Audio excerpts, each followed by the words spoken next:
Entonces consultó David a Jehová diciendo, ¿iré contra los filisteos? ¿Los entregarás en mis manos? Y Jehová respondió a David, ve, porque ciertamente entregaré los filisteos en tus manos.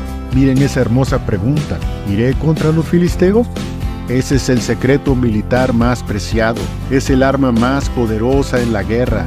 No es nuestra astucia ni nuestra fuerza, no es nuestra forma de pensar, es Él. ¿Creen que David era un gran rey por sí mismo?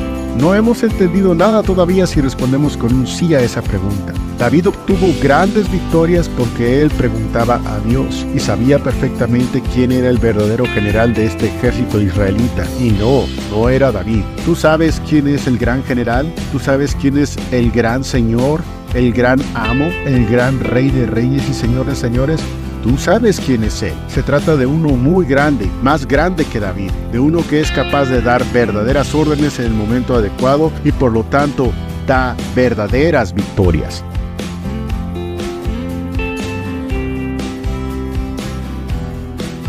Como Jehová manda.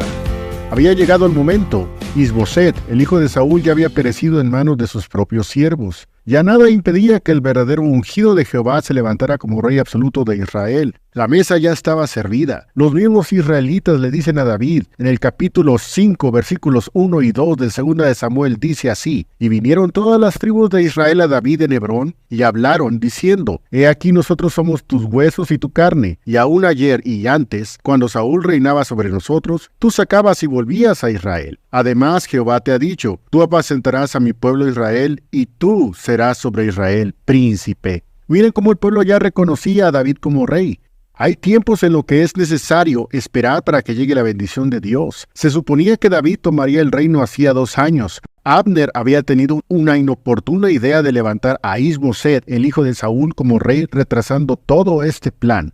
Pero este plan en realidad no estaba retrasado. ¿Venía esto de parte de Dios? Por supuesto que sí. Tal vez David, tal vez los suyos pudieran pensar, o nosotros mismos pudiésemos pensar que es un retraso, pero no, son los tiempos de Dios. Y si no fue Dios, entonces ¿quién fue? Claro que fue Dios. La verdad es que Él sabe cómo responder a las peticiones de nuestro corazón y sabe cuándo es el momento más oportuno para que experimentemos sus benditas respuestas a nuestro favor. A partir de este momento viene un fortalecimiento en el reino de David. Empieza a crecer David, empieza a crecer su reinado, empezó a derrotar a los enemigos jurados de Israel, esos jebuseos y filisteos que siempre estaban dando guerras. Vemos este tipo de narraciones emocionantes a lo largo de los siguientes capítulos, pero para muestra basta que leamos los siguientes pasajes. Miren los que dicen los versículos 6 y 7 de este mismo capítulo. Entonces el rey y los suyos fueron a Jerusalén al jebuseo, que habitaba en la tierra, el cual habló a David, diciendo, tú no entrarás acá, sino echares los ciegos y los cojos, diciendo, no entrará acá David. Pero David tomó la fortaleza de Sión, la cual es la ciudad de David. Esta ciudad de David es la famosa Jerusalén. Fue tomada de los jebuseos, de hecho así se llamaba antes, Jebús, y surge como la gran ciudad de David, la gran ciudad elegida por este rey. Vean cómo la narración bíblica va describiendo el progreso de quien ya no es aquel joven pastorcillo menospreciado por Goliat, no más aquel jovencito, no más aquel niño, era un gran rey poderoso en batalla. Pero dice el versículo 10, y David iba creciendo y aumentándose, y Jehová Dios de los ejércitos era con él. ¿Podemos seguir leyendo? Sí, ciertamente, pero detengámonos un poco. El versículo dice unas palabras clave que seguramente ya las identificaste. Jehová Dios de los ejércitos era con él. Es claro que para obtener victorias en nuestra vida necesitamos que Dios esté con nosotros. Y entonces sale la pregunta, ¿por qué si Dios está con nosotros, luego no tenemos las victorias que necesitamos? Si tener victoria en Cristo es más bien un ¿cuándo sucederá en vez de un sí sucederá? Entonces, ¿por qué de repente no hay victorias donde se supone que las deberíamos tener? Ciertamente podemos decir, con Dios siempre tenemos victoria. No es una duda, es siempre una realidad. La clave la tiene David mismo en su comportamiento. Venían los enemigos de Israel y miren a David siendo el genio militar y gran rey que era. Vamos a leer los versículos 17 al 19. Y oyendo los filisteos que habían ungido a David por rey sobre Israel, todos los filisteos subieron a buscar a David, lo cual, como David oyó, vino a la fortaleza. Y vinieron los filisteos y extendiéronse por el valle de Rafaim. Entonces consultó David a Jehová diciendo, ¿iré contra los filisteos? ¿Los entregarás en mis manos? Y Jehová respondió a David, ve, porque ciertamente entregaré los filisteos en tus manos. Miren esa hermosa pregunta. ¿Iré contra los filisteos? Ese es el secreto militar más preciado. Es el arma más poderosa en la guerra. No es nuestra astucia ni nuestra fuerza. No es nuestra forma de pensar. Es Él. ¿Creen que David era un gran rey por sí mismo? No hemos entendido nada todavía si respondemos con un sí a esa pregunta. David obtuvo grandes victorias porque él preguntaba a Dios y sabía perfectamente quién era el verdadero general de este ejército israelita. Y no era David. ¿Tú sabes quién es el gran general? ¿Tú sabes quién es el gran señor, el gran amo, el gran rey de reyes y señor de señores? Tú sabes quién es Él. Se trata de uno muy grande, más grande que David, de uno que es capaz de dar verdaderas órdenes en el momento adecuado y por lo tanto da verdaderas victorias. Con este general no perdemos ninguna batalla. Estamos hablando de nuestro Señor Jesucristo. Estamos hablando de nuestro gran Dios, Jehová de los ejércitos. Dediquemos unos momentos a los últimos versículos de este capítulo. Dice en los versículos 22 al 25... Y los filisteos tornaron a venir, y extendiéronse en el valle de Rafaim. Y consultando David a Jehová, él le respondió, no subas, mas rodéalos, y vendrás a ellos por delante de los morales. Miren cómo dice, no le dijo ataca, dice no subas, rodéalos. Siguiendo con la narración dice la Biblia, y cuando oyeres un estruendo que irá por las copas de los morales, entonces te moverás, porque Jehová saldrá delante de ti a herir el campo de los filisteos. Dice aquí, Jehová saldrá delante de ti a herir. Miren lo que dice la Biblia más adelante. Y David lo hizo así, como Jehová se lo había mandado, e hirió a los filisteos desde Gabaa hasta llegar a Gaza. Lo hizo así David, tal como Dios se lo había mandado, así obedeció. Lo hizo como Jehová se lo había mandado. El sobreponerse al pecado, el vencer la tentación, el dejar de ofender a nuestro Dios, solo se logrará si escuchamos la voz de Dios y hacemos su voluntad tal como Él lo manda. Vean que David pudo haber dicho esta vez, pues si Dios me dio la victoria anteriormente, la puedo tener otra vez. Vamos a atacar. Pero no fue así. David volvió a preguntar. E inesperadamente Dios cambió su proceder. Dios lo hizo de otra manera.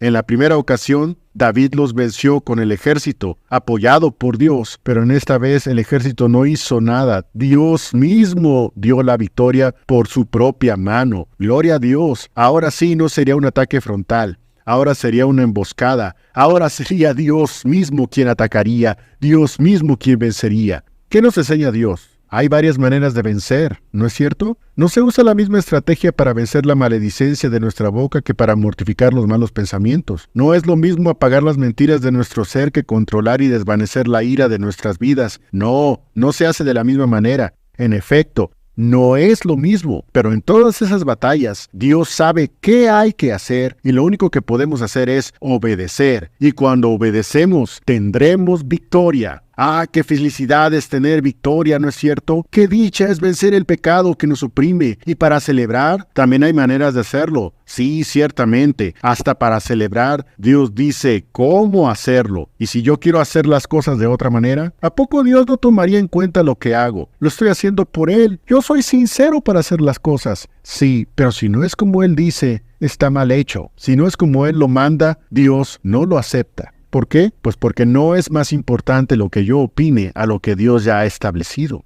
Aun cuando el pueblo celebró una gran victoria delante de los filisteos y de los jebuseos, Dios mandó un mensaje muy claro. Háganlo como yo digo, celebren como yo lo he establecido. Sí, es bueno glorificar el nombre de Dios, pero glorificarlo como Él se merece, a la manera en la que Él se la merece. Vamos a leer el capítulo 6, los versículos 3 al 8. Sé que son varios, pero es muy importante este pasaje. Y pusieron el arca de Dios sobre un carro nuevo, y lleváronla de la casa de Abinadab, que estaba en Gaza, y Usa y Ahío, hijos de Abinadab, guiaban el carro nuevo. Y cuando lo llevaban de la casa de Abinadab, que estaba en Gabaa, con el arca de Dios, Ahío iba delante del arca. Y David y toda la casa de Israel danzaban delante de Jehová con toda suerte de instrumentos de madera, de haya, con arpas, salterios, adufes, flautas y címbalos. Y cuando llegaron a la era de Nacón, Usa extendió la mano al arca de Dios y túvola porque los bueyes daban sacudidas. Y el furor de Jehová se encendió contra Usa e hiriólo allí por aquella temeridad, y cayó allí muerto junto al arca de Dios, y entristecióse David por haber herido a Jehová a Usa, y fue llamado aquel lugar Pérez Usa hasta hoy. Lo leo y me parece muy extraño, muy inusual, muy tajante de parte de Dios. Al fin y al cabo, ¿no estaban celebrando a Dios? ¿Por qué tanto enojo de su parte?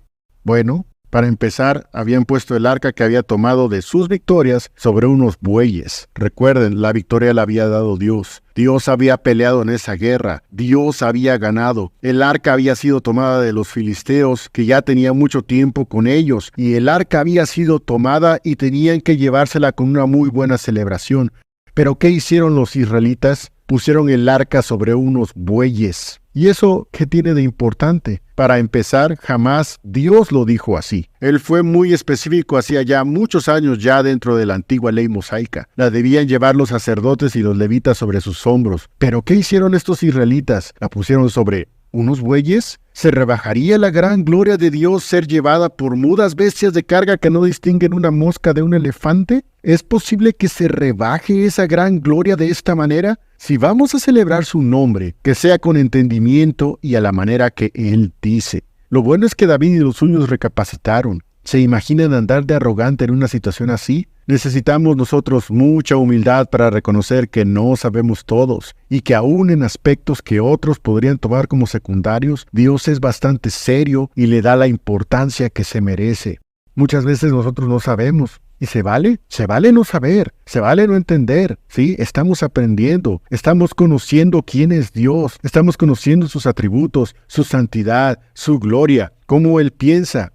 Muchas veces no lo entendemos, pero como Él hace las cosas es lo mejor. Él es bastante serio y Él es muy importante. Al seguir la historia, sabemos que el arca estuvo por algún tiempo en la propiedad de uno llamado Obed-Edom, el cual fue bendecido de parte de Dios. El libro de las Crónicas habla de que tuvo varios hijos, así Dios lo bendijo. David entendió que Dios quería bendecir a su pueblo. Solo era cuestión de alabarle y reconocer su nombre como debe hacerse. Versículos 12 al 15 dicen así: Y fue dado aviso al rey David, diciendo: Jehová ha bendecido la casa de Obed-Edom y todo lo que tiene, a causa del arca de Dios. Entonces David fue y trajo el arca de Dios de casa de Obed-Edom a la ciudad de David con alegría. Gloria a Dios, dice, con alegría. Y como los que llevaban el arca de Dios habían andado 6 pasos, sacrificaban un buey y un carnero grueso. Y David saltaba con toda su fuerza delante de Jehová, y tenía vestido David un efod de lino.